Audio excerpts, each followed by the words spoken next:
Buenos días.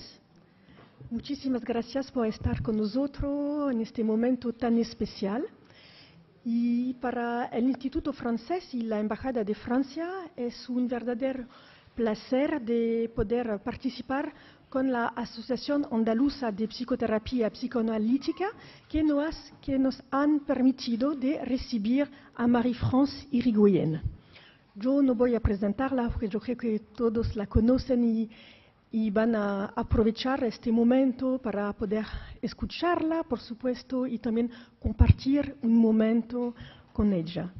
Así que muchísimas gracias a usted otra vez y les dejo la palabra a Diana. Bueno, buenos días a todos y la Comisión Directiva de la Asociación Andaluza de Psicoterapia Psicoanalítica os agradece vuestra presencia porque es el mejor recibimiento que podemos hacerle a la doctora Marie-France Irigoyen, vuestro interés por escucharla. Quiero agradecer a los socios de la Asociación Andaluza de Psicoterapia Psicoanalítica, al Consulado Francés de Sevilla, al Sindicato Provincial de Servicio a la Ciudadanía de Comisiones Obreras de Sevilla, a la Unión Provincial de Comisiones Obreras de Sevilla y a la Fundación Cajasol de Sevilla, puesto que entre todos han colaborado para que este evento haya sido posible. A todos ellos, nuestro mayor agradecimiento.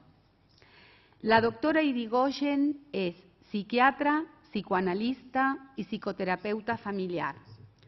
Se formó en Estados Unidos en victimología, rama de la criminología que analiza las secuelas psíquicas en las personas que han sufrido atentados o agresiones diversas.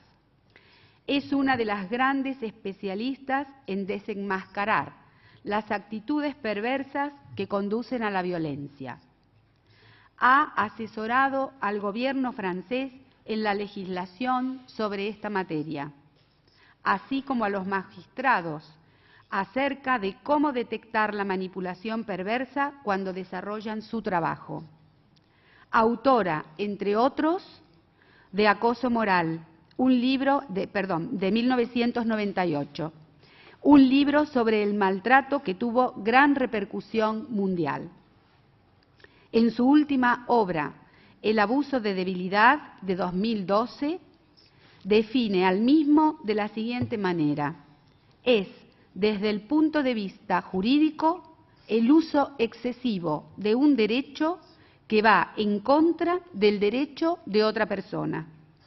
Tiene vocación de ayudar a víctimas, testigos y profesionales de la justicia a discernir cuándo hay manipulación y en este concepto esclarece el concepto de consentimiento. Sin más, le paso la palabra a la doctora Irigoyen y la escuchamos.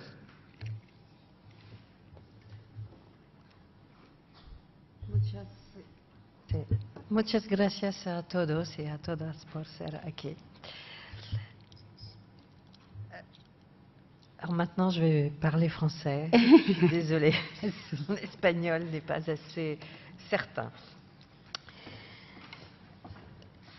Tout d'abord, je remercie l'Association andalouse de psychothérapie et de psychanalyse. Je remercie aussi l'Institut français de m'avoir invitée. Je suis absolument ravie d'être là, d'autant qu'il fait beau et qu'en France, il fait encore un peu froid.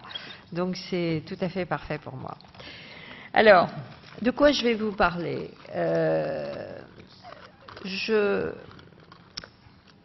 Vous le savez sans doute, en tant que psychiatre, je m'intéresse depuis très longtemps à la violence en général, mais pas tellement à la violence visible, celle que l'on peut dénoncer facilement en allant porter plainte à la police, mais beaucoup plus au glissement d'une situation qui est normale et qui devient une situation abusive.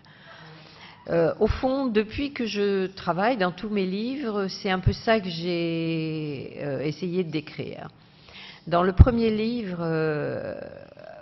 le harcèlement moral, la violence perverse au quotidien, je montrais comment dans différents contextes, des personnes subissaient quelque chose qui était réellement de la violence, mais dont ils n'avaient pas les moyens de le dénoncer comme tel, parce que c'était très subtil et très destructeur. À la suite de la publication de ce premier livre, il y a eu un emballement médiatique, un emballement des personnes qui souffraient et qui étaient absolument ravis que quelqu'un mette des mots sur une situation qu'ils avaient vécue, mais qu'ils n'arrivaient pas vraiment dont ils n'arrivaient pas à définir les contours. Alors, j'ai reçu des centaines et des milliers de lettres, de messages. Le livre s'est très bien vendu, puisque en France, la première édition s'est vendue à 450 000 exemplaires, ce qui est beaucoup. Et il se réédite toujours en livre de poche. Et je sais qu'ici, en Espagne, ça se vend très très bien. Ça a été traduit en 28 langues. Pourquoi un tel succès ? Alors, on peut se demander, parce que finalement, je ne faisais que décrire avec mes mots des situations que j'avais entendues et que j'essayais moi de décrypter. Alors, peut-être c'est intéressant de comprendre pourquoi j'ai eu envie d'écrire ce premier livre. Moi, je suis psychiatre. Je dirais de la génération du féminisme français, des années 68-70, où j'ai fait mes études de médecine à ce moment-là. En même temps, je suis psychanalyste, je suis formée en thérapie systémique, j'ai différentes approches de travail thérapeutique. Et quand je décrivais ces situations où que moi, en tant que femme, je disais mais c'est pas juste là ce qui se passe, c'est pas normal, j'avais des confrères qui me parlaient du masochisme des victimes à l'époque et qui me disaient oh mais si ces personnes restent dans ces situations qui les fait souffrir, c'est qu'au fond ça doit leur plaire. Et il y avait des psychanalystes qui me parlaient de la jouissance des victimes à être victimes. Effectivement, le masochisme, ça existe. Mais moi, j'essayais d'expliquer que ce n'était pas de ça dont il s'agissait. J'essayais de montrer qu'il y avait des situations dans lesquelles on était piégé. Et si on aidait la personne à en sortir, elle n'allait pas retomber dedans. Et que nous, on devait avoir, en tant que thérapeute, on devait avoir une approche un peu soutenante pour aider ces personnes-là. Et comme j'avais du mal à me faire entendre de mes confrères, eh bien, je me suis dit, je vais écrire un livre. Et comme je pensais que c'était plus simple, j'ai pensé que c'était mieux de l'écrire avec mes mots à moi, comme pour parler à mes patients. Et je pense que c'est ça qui a marché. Alors, sans compter qu'en France, dans les langues latines, j'ai inventé le terme harcèlement moral. Pourquoi moral? Alors, je suis partie, bon, ça, maintenant on a un peu oublié puisque c'est passé dans le langage commun. Mais ce terme, je l'ai inventé parce que, en tant qu'analyste, Freud parlait, et là-dessus j'étais complètement en désaccord avec Freud, parlait du masochisme sexuel, du masochisme moral, du masochisme féminin. Faut penser que quand on est psychanalyste et freudien, Freud était avec son époque, c'est-à-dire que, au fond, pour lui, c'était un peu normal que les femmes soient des êtres fragiles, qui subissent, et les hommes dominants. Hein, c'était dans l'ordre des choses. Donc, il y avait déjà le harcèlement sexuel qui existait déjà dans la définition. Enfin, il y avait déjà une définition du harcèlement sexuel, même si elle n'était pas bonne. Et puis, donc, j'ai voulu parler du harcèlement moral, avec cette idée aussi que dans les langues latines, le terme moral signifie à la fois psychologique, mais signifie également, il y a aussi une notion de bien et de mal. Et la plupart des personnes que j'avais entendues qui subissaient ce genre de situation me disaient « c'est pas bien ce qu'on m'a fait, c'est pas juste ». Et je crois que c'est là-dessus que j'ai voulu, sans verser dans des positions morales comme ça a priori, j'ai voulu analyser au fond ce glissement d'une situation qui est juridiquement sanctionnable, visiblement sanctionnable, nommée comme une violence, à une situation, à un glissement vers quelque chose qui n'est pas forcément sanctionnable immédiatement, mais qui devient quelque chose qui porte atteinte à une personne. Alors, je me rends compte avec le recul que finalement, à travers les différents livres et les différentes approches que j'ai faites, au fond, je parle essentiellement de ça. Si on reprend les livres que j'ai pu écrire, j'ai donc écrit ce premier livre qui a eu ce succès. Ensuite, puisqu'en France, ça a amené assez rapidement la promulgation d'une loi contre le harcèlement moral au travail, puisque mon livre était paru en septembre 1998 et la loi française sur le harcèlement moral au travail est parue en janvier 2002. Donc ça a été assez rapide, disons 1 an et demi après. Donc j'ai voulu écrire un livre pour préciser ce qu'était et ce qui n'était pas. Parce que je me méfie, et je pense que j'avais raison, je me méfiais des utilisations abusives d'un concept. Parce qu'à chaque fois qu'il y a quelque chose, il y a un concept nouveau, on sait qu'il y a des personnes qui vont en profiter pour se servir de ce concept de façon abusive. Ensuite, je suis revenue dans un autre livre sur la violence dans le couple, qui était un point de départ sur lequel j'avais travaillé auparavant. Et j'ai écrit ce livre qui en français a été intitulé « Femmes sous emprise ». Je sais qu'en espagnol il a été traduit « Mujeres maltratadas », mais c'est bien pour montrer, en fait, dans ce livre, je parle essentiellement de la violence psychologique dans le couple. Et d'ailleurs, ça n'a pas été inutile puisque la loi française a été changée en 2010 à partir de ça pour tenir compte de la loi sur la violence dans le couple, la violence dans le couple, oui, a été changée pour tenir compte de la violence psychologique et du harcèlement dans le couple. J'ai également écrit un livre sur la solitude, mais ça je vais y revenir parce que, au fond, la question que je me suis posée, c'est où on en est à notre société, qu'est-ce qui se passe dans notre société. Et puis j'ai donc écrit ce livre dont on va parler sur abus de faiblesse. Abus de faiblesse qui donc décrit bien ce glissement dans d'autres champs, ce glissement d'une situation normale à une situation abusive. Et cela m'a amené à m'interroger sur notre société actuelle. Au fond, où on en est par rapport à la violence. Si on est objectif, on pourrait dire qu'il y a moins de violence à notre époque. Ça, c'est une réalité. Il y a moins de violence objective à notre époque.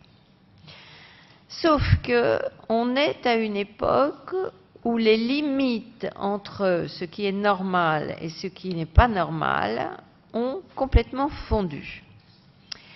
D'ailleurs, les psychologues et psychiatres qui sont là le savent très bien, les pathologies que nous rencontrons ne sont plus du tout les mêmes pathologies qu'il y a 30 ans. Nous ne rencontrons pratiquement plus de névrosés. De temps en temps, on en rencontre, on est content. Enfin, un névrosé. Enfin, quelqu'un de normalement névrosé.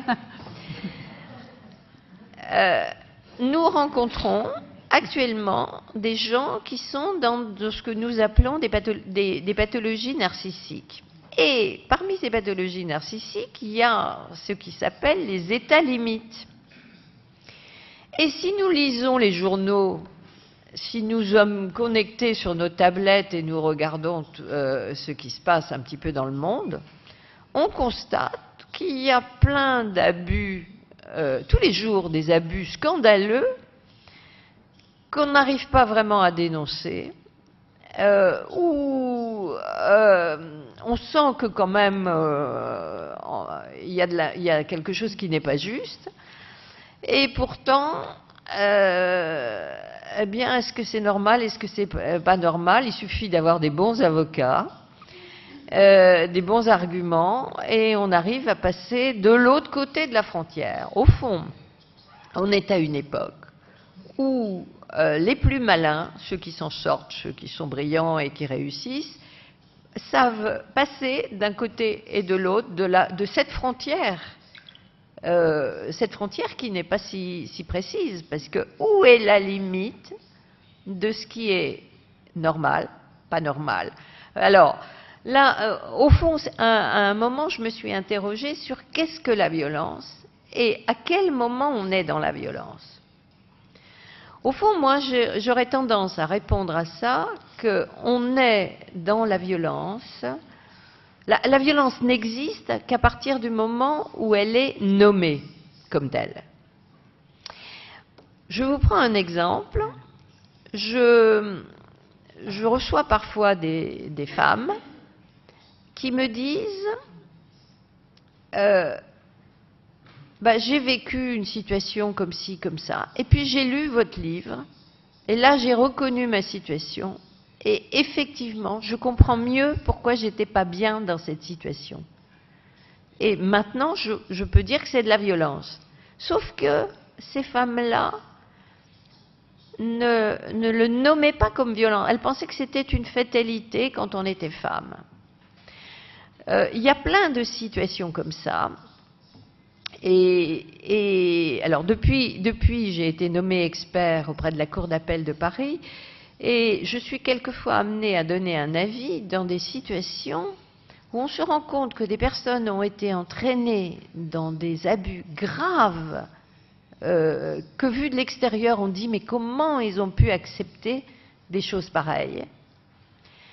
Et là je pense par exemple, la dernière chose que j'ai vue il y a 2 jours, c'est une situation de personnes qui ont été entraînées par un psy, moi ce que j'appelle un pseudo-psy, c'est-à-dire un psychothérapeute, sorte de gourou, qui avait amené très clairement pour obtenir de l'argent et pour avoir du pouvoir, qui avait soumis des patients, soi-disant pour les aider, mais il les avait abaissés, soumis, il leur avait pris tout leur argent et il les avait amenés à accepter des choses inacceptables. Mais ce glissement s'étant fait progressivement, et puis je vais vous dire, la justice est très embêtée par rapport à ça. Parce que où est la limite des... Vous voyez, je digresse déjà, mais vous allez voir, je vais digresser tout le temps. Désolée, je suis un peu comme ça. Oui, où est la limite de pratiques psychothérapeutiques un peu spéciales? Hein, c'est normal maintenant, on fait des week-ends, c'est même plus New Age, on fait des nouvelles thérapies. Et où est la limite d'une nouvelle thérapie très efficace et une thérapie qui est je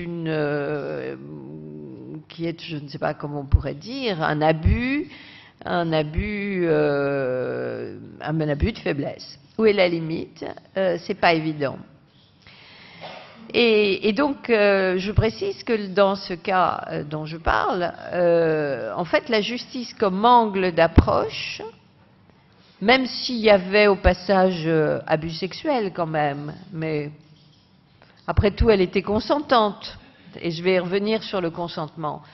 Où est la limite de ce que la justice peut sanctionner? Et en fait, le seul biais pour ce genre de choses, c'est l'escroquerie. Alors, on va revenir là-dessus, si vous voulez. Alors, pour parler de la violence, je disais que ce qui est inacceptable en matière de violence varie historiquement, géographiquement. On voit qu'il y a des pays où, je ne sais pas, il y a des pays où si vous volez un truc, on vous coupe la main. Si vous trompez votre mari, vous êtes lapidé à mort, etc., etc. Donc, on voit bien que les limites ne sont pas les mêmes ailleurs. On a nos jugements. Après tout, qu'est-ce qui dit que nos jugements sont les bons? Alors, chacun est persuadé que sa vérité est la bonne vérité. Mais on voit bien que ce n'est pas si simple. Alors, on est en même temps à une époque de grand angélisme, avec une augmentation de la sensibilité à la violence. Il suffit de regarder la télévision pour voir que on nous montre beaucoup de victimes à la télévision. Dans les médias, on monte en épingle les histoires de victimes. Et on met, à mon avis, un peu trop l'accent sur comment on doit une victime doit être reconnue en tant que victime pour pouvoir s'en sortir. Alors je ne dis pas que ce n'est pas vrai, mais je crois qu'actuellement on est un peu trop dans le droit des victimes, qui fait que je vous prends un exemple. Quelquefois on me demande d'aller intervenir à la télévision à propos de tel ou tel cas, de telle ou telle situation.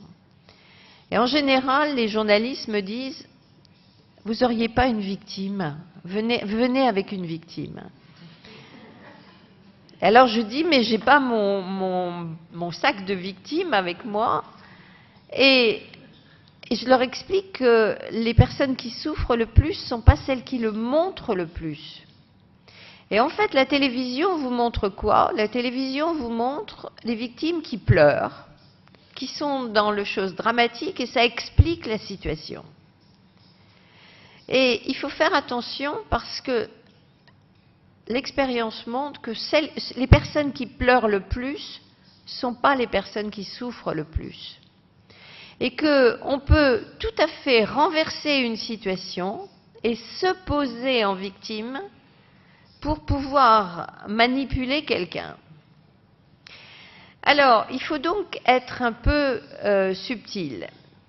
Alors, je vais entrer un peu plus dans les détails. Là, on va voir une entrée en matière, on va dire. Alors, peut-être que je vais commencer par vous parler, je vais procéder à l'envers pour vous parler du dernier livre, non, qui n'est pas le dernier livre, parce que le dernier livre, c'est une mise au point sur le harcèlement moral au travail, en France et à l'international, j'ai vu qu'il était ici. Mais je vais vous parler d'abord du livre Abus de faiblesse, en expliquant un petit peu comment se mettent en place ces manipulations et ces abus. Donc, qu'est-ce que c'est un abus? Je pense que c'est la même chose ici. On a en France le terme abus de boisson. Vous buvez un verre, ça va. Vous buvez 2 verres, ça va, encore. Ouais. 3, ça dépend comment vous êtes, ça peut encore aller. Et puis, si vous buvez un 4e verre, là, vous êtes dans l'abus. Donc, il y a un glissement. Personne ne va dire qu'à 2 verres et demi, c'est fini, vous êtes en infraction. Si, il y a si vous conduisez une voiture, il y a le taux d'alcoolémie, Mais si vous marchez à pied, jusqu'à présent, on ne va pas dire que là, c'est la limite. Eh bien, c'est pareil pour un certain nombre de situations. Alors, dans le livre Abus de faiblesse, je suis partie d'un texte de loi. Décidément, je suis très avec les juristes. Hein. Je suis partie d'un texte de loi qui est en France, qui est la loi sur l'abus de faiblesse. Je sais que ça existe un peu partout dans tous les pays. Il y a des petites nuances, mais c'est à peu près la même chose. Au départ, la loi sur l'abus de faiblesse en France, c'était une loi sur l'escroquerie, uniquement. Essentiellement, comment on peut escroquer une personne âgée en manipulant la personne âgée, par exemple en lui disant « mais vos enfants ne viennent jamais s'occuper de vous, votre famille n'est pas gentille avec vous, moi je suis là, je vais vous aider, puis entre-temps faites-moi un chèque ou donnez-moi de l'argent ou bien donnez-moi vos bijoux, des choses comme ça ». En France, nous avons eu une affaire assez spectaculaire, qui était l'affaire Bettencourt, et au fond, la question, c'est où est la liberté d'une personne de donner son argent à quelqu'un d'autre qu'à ses enfants? Parce qu'il y a des enfants qui sont ingrats aussi. Hein. Alors, où est la liberté et où est, à quel moment on est dans l'abus? Eh bien, il n'y a pas une réponse. Au fond, toutes ces situations dont je vais vous parler sont des situations où il n'y a pas de réponse. En tous les cas, moi, je n'ai pas une vérité. Mais ce que je crois, c'est qu'il faut que nous nous interrogions. Et le problème à notre époque, c'est qu'on ne s'interroge plus. Alors peut-être que c'est à cause de toutes nos connexions et de ce changement de la société dont on parlait, c'est que, au fond, on est dans un monde où on n'aime pas le doute. Il faut des certitudes, il faut des vérités. Mais dans des sujets comme ça, il n'y a ni certitude ni vérité, il doit y avoir un questionnement et des remises en question pour essayer de comprendre. Alors, en ce qui concerne les relations sexuelles, à quel moment on est dans quelque chose qui est réellement consenti et à quel moment on est dans quelque chose qui est abusif. Pour tous ceux qui sont thérapeutes ici, vous avez certainement entendu des femmes qui ont dit « j'ai accepté des rapports sexuels alors que j'en avais pas envie, mais mon mari était énervé et au moins ça l'a calmé ». C'est-à-dire que c'était un consentement mitigé. Hein. Est-ce que j'avais vraiment envie? Non, j'avais pas envie, mais j'ai préféré le faire pour avoir la paix. Parce que sinon, il allait me faire des histoires. Et bon. Il y a des situations qui sont beaucoup plus compliquées. Je pense à l'affaire qui s'était passée avec Julian Assange, je crois que c'est en Suède, où il a eu 2 plaintes pour agression sexuelle avec des femmes avec qui il avait des relations consenties, mais au milieu de la nuit, elles n'étaient pas très bien réveillées, donc c'était pas consenti. Bon. Il faut savoir que, alors ça nous montre encore la différence entre la Suède où ma foi, on est très très strict sur ce genre de choses. Et puis d'autres pays où on dirait, bon, ok, après tout, elle avait accepté d'être dans le même lit, elle avait accepté d'avoir des relations sexuelles, un truc de plus, un de plus ou un de moins, c'est pas très, très, très grave. Donc en fait, ça c'est aussi un questionnement. Alors, je pense que ces notions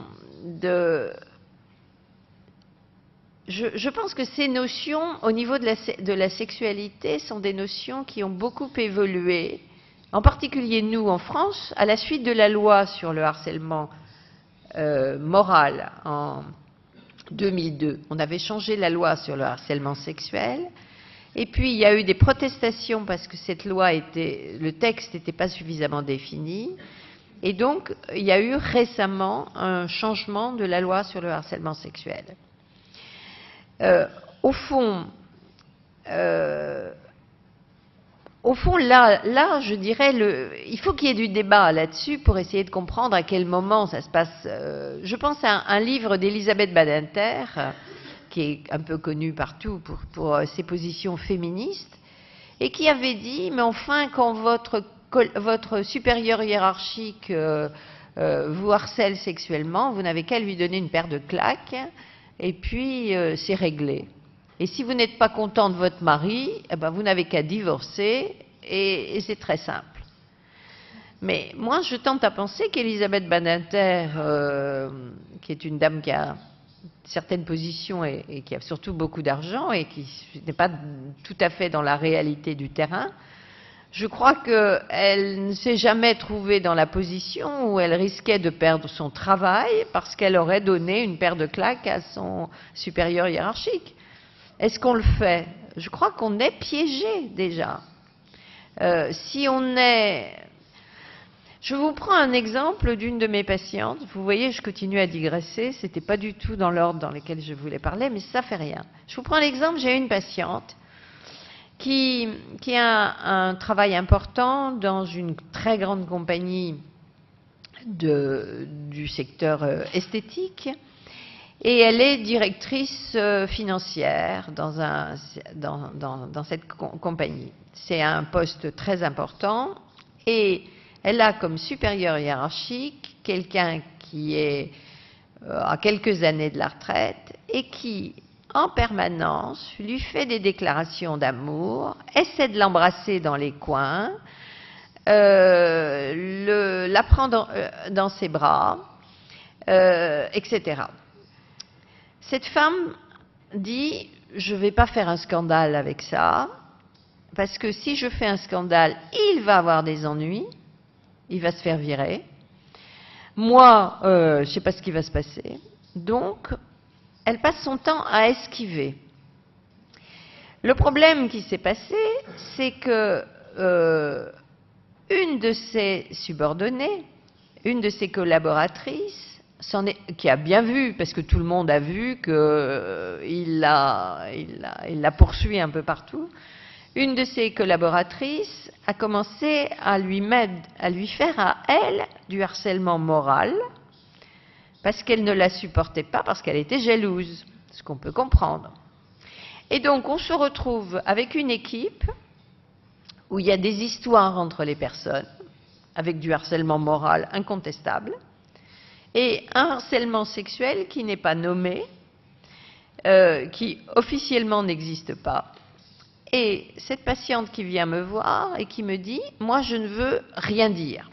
Je veux bien parler du harcèlement moral que me fait ma collaboratrice, mais je ne veux pas parler du harcèlement sexuel que me fait mon supérieur hiérarchique. » Elle me dit, pour essayer d'esquiver, elle me dit de toute façon, dans quelques années, il sera à la retraite, et donc, il y aura quelqu'un d'autre, et je serai tranquille.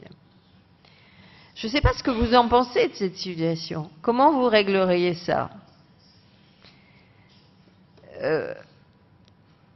Vous voyez, je vous laisse sur ces interrogations. Vous voyez, aujourd'hui, je ne vais pas vous apporter de réponse, je vais vous apporter des interrogations. Mais pour vous expliquer que les situations sont souvent très intriquées, avec beaucoup de non-dits. Et alors ça va m'amener, mais j'avais dit que je ne parlais pas aujourd'hui du harcèlement moral au travail, mais vous voyez qu'on tourne autour quand même. Je crois que ce qui est extrêmement important, c'est d'essayer de comprendre que de toute façon, plus on parle, plus on s'exprime, plus on dit les choses très très tôt, et mieux on peut changer les situations. À partir du moment où on accepte une situation, on est piégé. À partir du moment où on n'a pas dit d'emblée que cette situation ne convenait pas, eh bien, on devient complice. Et quand on est complice, on n'ose pas dire ce genre de situation. Parce que pourquoi je dirais aujourd'hui que cette situation ne me convient pas, puisque ça fait 2 ans que ça dure, et ça fait 2 ans que j'accepte, que je m'en accommode, ou que je suis bien content peut-être. Donc ça fait déjà plusieurs années que ça dure. Et c'est à partir de ça que l'on est dans ce genre de situation que je décris. Le point commun de toutes ces situations de violence perverse dont je parle, le point commun, c'est que ça vous rend complice de ce qui se passe. Et qu'à partir du moment où vous êtes complice, vous ne pouvez plus vous défendre. Enfin, ça devient compliqué. Et en même temps, vous êtes piégé par la honte et par une situation qui est une situation humiliante. Alors, c'est la même chose avec le harcèlement moral au travail. Et je vais quand même vous en parler un peu, même si j'avais dit que je n'allais pas en parler. J'étais, il y a 2 jours, à un débat avec des DRH parce que, incontestablement, il y a de plus en plus de souffrance un peu partout sur les lieux de travail. Et pas uniquement en France, hein, dans tous les pays. Pour ceux qui ont l'occasion de lire mon dernier livre là-dessus, c'est dans tous les pays du monde, y compris dans les pays asiatiques qui découvrent ça, les pays latins, un peu vraiment partout. Alors, une des discussions que j'avais avec certaines personnes qui travaillent sur ces sujets était que peut-être la différence qu'il y a entre le harcèlement moral au travail et le stress et le burn-out, cette différence, c'est peut-être que dans le harcèlement moral au travail, ça amène de la honte et de l'humiliation et des conséquences sur la santé qui ne s'effacent pas comme ça, avec du stress post-traumatique, avec des troubles psychosomatiques importants, parce que tout ce qu'on n'arrive pas à exprimer avec des mots, eh bien, c'est le corps qui l'exprime. C'est le corps qui encaisse. Alors, je vais revenir sur mes notions d'abus. Au fond, comment on arrive à abuser quelqu'un? Comment on arrive à mettre quelqu'un sous emprise? Parce que c'est de ça dont il s'agit, au fond.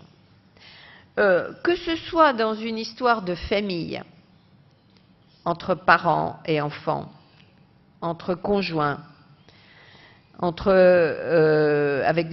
les personnes âgées, que ce soit dans une histoire de gourou ou de pseudo-psy, ou que ce soit au travail, pour pouvoir amener quelqu'un à accepter quelque chose que la personne n'accepterait pas spontanément, eh bien, il faut la mettre sous emprise. Alors, comment ça marche? On va prendre l'exemple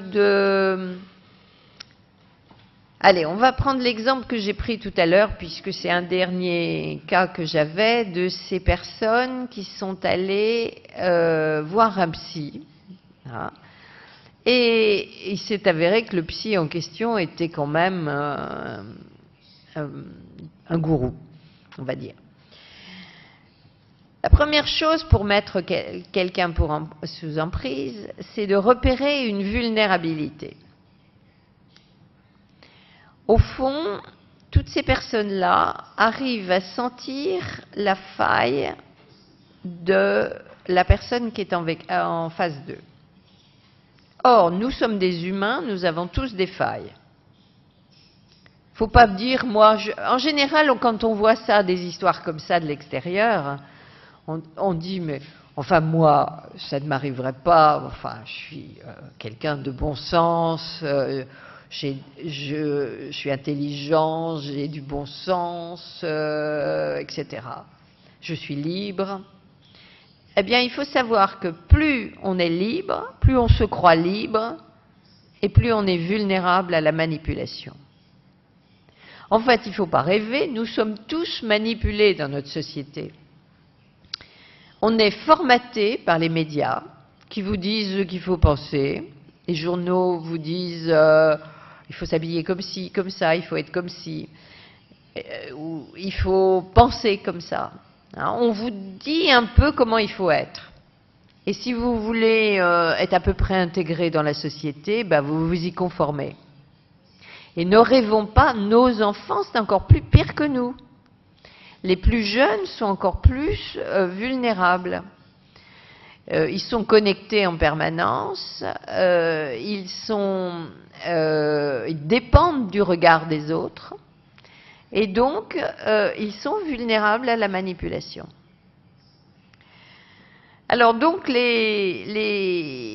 celui qui veut manipuler, il se sert donc d'une faille que nous avons, qu'il a repérée, et ensuite il fait marcher la séduction.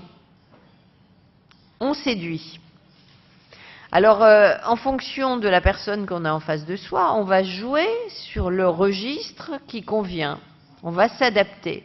Et au fond, les meilleurs manipulateurs sont des caméléons. Des caméléons qui savent séduire, plaire. J'ai un ami qui a rencontré au Québec le grand escroc québécois. Ce grand escroc québécois, qui était cherché par la police internationale, mais mon ami ne le savait pas, il a rencontré cet homme et il me dit, mais c'était l'homme, il n'était pas beau, il avait rien d'extraordinaire, mais c'était l'homme le plus charmant que j'ai jamais rencontré. Il était disponible, et il dit, plutôt que de parler d'abus de faiblesse, je parlerai d'abus de sympathie. Il était éminemment sympathique. Jusqu'au moment où il s'est un peu rendu compte qu'il y avait des trucs avec les cartes bleues quand même. Et bah, si ça vous intéresse, vous le lisez, parce que je le raconte dans le livre Abus de faiblesse. Et il se trouve que ce monsieur, l'escroc en question, je suis allée voir moi sur Internet, il a réussi à escroquer les grands sportifs internationaux, parce qu'il allait essentiellement dans les compétitions sportives.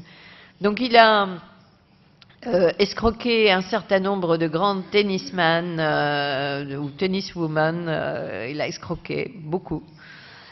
Et puis, alors il y a une interview, j'ai entendu une interview à la radio de lui, parce qu'il plaît, cet homme, cet escroc, plaît également aux médias, parce qu'il parle très bien, il est très séduisant, charmant et tout.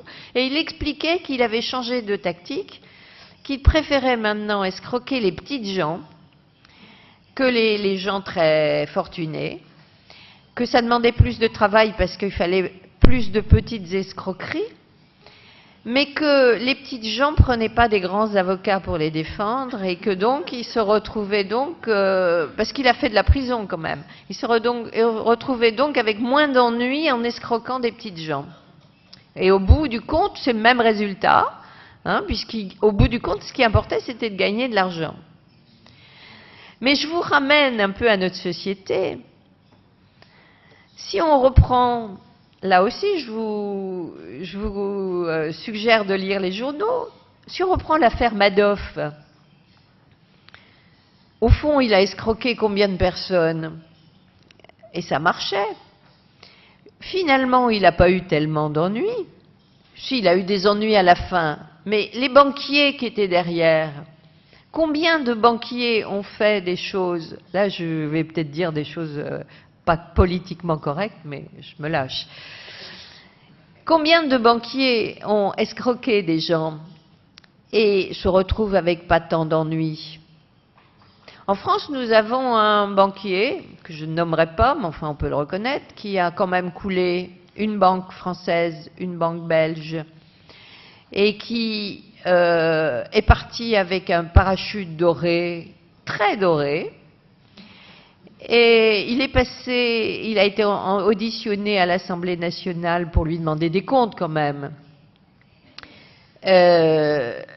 parce que nous remboursons l'argent qu'il a coulé, nous remboursons avec nos impôts.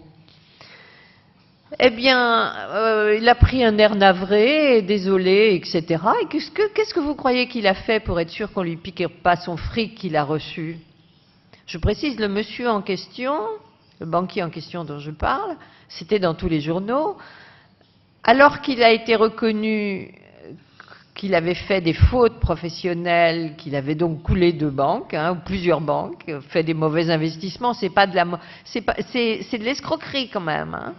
Eh bien, il touche d'un côté, si je ne me trompe pas, oui, 60 000 euros par mois, plus 40 000 euros par mois, autant que si je sais compter, ça fait 100 000 euros par mois, de retraite, chapeau, en plus de ce qu'il touche de sa retraite normale. Je trouve que ça fait beaucoup d'argent. Eh bien, ce monsieur n'a pas tant d'ennuis que ça. Il a été auditionné, bon, d'accord, mais c'est tout. On a dit que c'était pas bien, il y a eu de la désapprobation. Donc, vous voyez, je suis en train de vous expliquer que, au fond, notre société amène à de plus en plus de tolérance par rapport aux abus. Mais je vais y revenir après. J'étais en train d'expliquer comment on mettait en place l'emprise. Alors, l'emprise, on repère, voilà, celle-là, elle a telle faille, je vais y aller là. Il faut que je joue ce jeu-là pour que ça marche bien. Ensuite, on va séduire. Ensuite, si on veut que la personne ne se défende pas trop, on va l'isoler. On va l'isoler de sa famille, on va l'isoler de ses amis. Et une des façons d'isoler, c'est de médire. Dire du mal de quelqu'un, dire du mal de la famille, suggérer par exemple, oh bah tu sais, quand t'es pas là, ta famille, ils disent du mal de toi. Oh, puis alors, tes amis, finalement, tu croyais que c'était des bons amis, mais pas du tout. Puis, franchement, ils sont pas à ton niveau. Tu as vu comment ils sont. Donc, on casse les liens. Une fois qu'on a isolé la personne, on sait. Et quand je décrivais ces situations où que moi, en tant que femme, je disais mais c'est pas juste là ce qui se passe, c'est pas normal. J'avais des confrères qui me parlaient du masochisme des victimes à l'époque et qui me disaient oh mais si ces personnes restent dans ces situations qui les fait souffrir, c'est qu'au fond ça doit leur plaire. Et il y avait des psychanalystes qui me parlaient de la jouissance des victimes à être victimes. Effectivement, le masochisme, ça existe. Mais moi, j'essayais d'expliquer que ce n'était pas de ça dont il s'agissait. J'essayais de montrer qu'il y avait des situations dans lesquelles on était piégé. Et si on aidait la personne à en sortir, elle n'allait pas retomber dedans. Et que nous, on devait avoir, en tant que thérapeute, on devait avoir une approche un peu soutenante pour aider ces personnes-là. Et comme j'avais du mal à me faire entendre de mes confrères, eh bien, je me suis dit, je vais écrire un livre. Et comme je pensais que c'était plus simple, j'ai pensé que c'était mieux de l'écrire avec mes mots à moi, comme pour parler à mes patients. Et je pense que c'est ça qui a marché. Alors, sans compter qu'en France, dans les langues latines, j'ai inventé le terme harcèlement moral. Pourquoi moral? Alors, je suis partie, bon, ça, maintenant on a un peu oublié puisque c'est passé dans le langage commun. Mais ce terme, je l'ai inventé parce que, en tant qu'analyste, Freud parlait, et là-dessus j'étais. À la suite de la publication de ce premier livre, il y a eu un emballement médiatique, un emballement des personnes qui souffraient et qui étaient absolument ravis que quelqu'un mette des mots sur une situation qu'ils avaient vécue, mais qu'ils n'arrivaient pas vraiment dont ils n'arrivaient pas à définir les contours. Alors, j'ai reçu des centaines et des milliers de lettres, de messages. Le livre s'est très bien vendu, puisque en France, la première édition s'est vendue à 450 000 exemplaires, ce qui est beaucoup. Et il se réédite toujours en livre de poche. Et je sais qu'ici, en Espagne, ça se vend très très bien. Ça a été traduit en 28 langues. Pourquoi un tel succès? Alors, on peut se demander, parce que finalement, je ne faisais que décrire avec mes mots des situations que j'avais entendues et que j'essayais moi de décrypter. Alors, peut-être c'est intéressant de comprendre pourquoi j'ai eu envie d'écrire ce premier livre. Moi, je suis psychiatre. Je dirais de la génération du féminisme français, des années 68-70, où j'ai fait mes études de médecine à ce moment-là. En même temps, je suis psychanalyste, je suis formée en thérapie systémique, j'ai différentes approches de travail thérapeutique. Muchas gracias a todos y a todas por ser aquí. Alors maintenant, je vais parler français. Désolée, mon espagnol n'est pas assez certain. Tout d'abord, je remercie l'Association andalouse de psychothérapie et de psychanalyse. Je remercie aussi l'Institut français de m'avoir invitée. Je suis absolument ravie d'être là, d'autant qu'il fait beau et qu'en France, il fait encore un peu froid. Donc, c'est tout à fait parfait pour moi. Alors, de quoi je vais vous parler?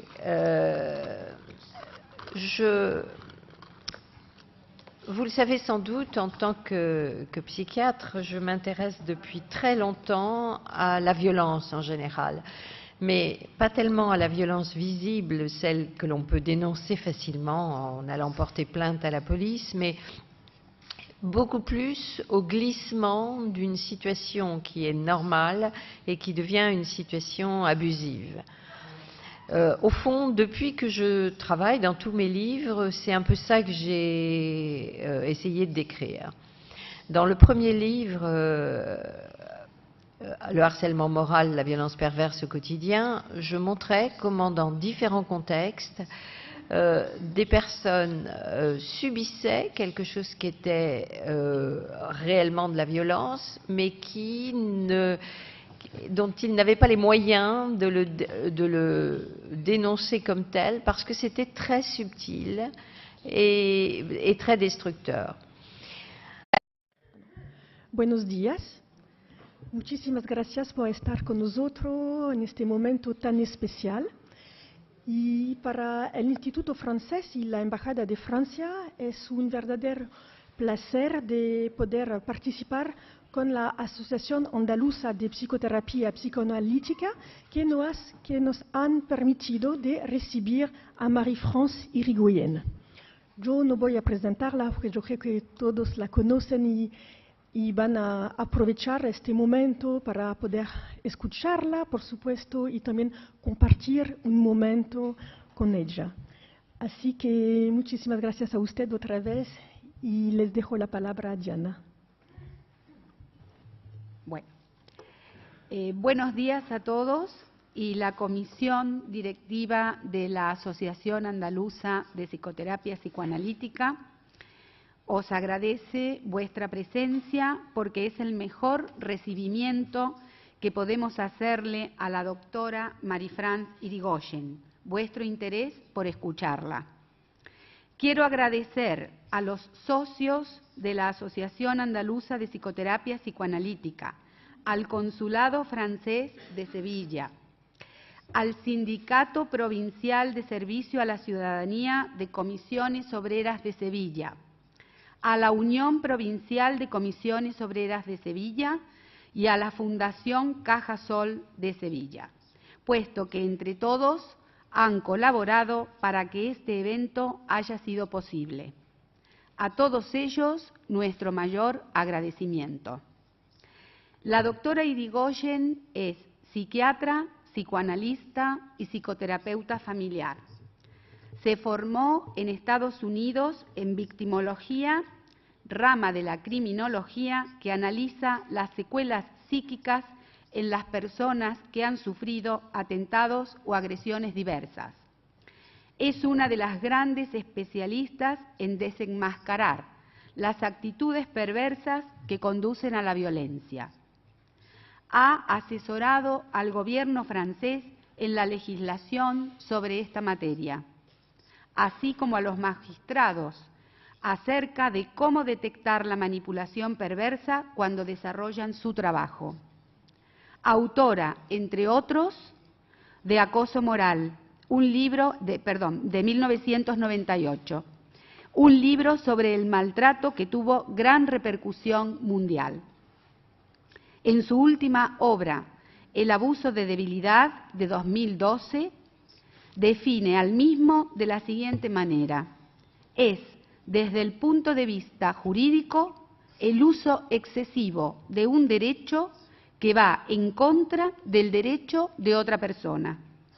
Tiene vocación de ayudar a víctimas, testigos y profesionales de la justicia a discernir cuándo hay manipulación y en este concepto esclarece el concepto de consentimiento. Sin más, le paso la palabra a la doctora Irigoyen y la escuchamos.